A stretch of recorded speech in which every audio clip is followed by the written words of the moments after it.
بصوا القلقاس الجامد الخطير ده الشتا بقى وعايز بقى حاجه تدفي. بصي بقى شوربه القلقاس دي جامده جدا جدا جدا.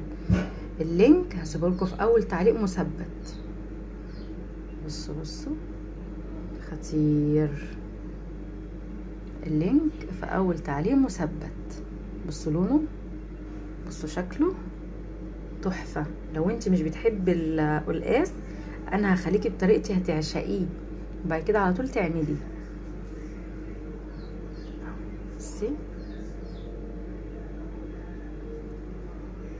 مع بقى شويه رز بشعريه، بصوا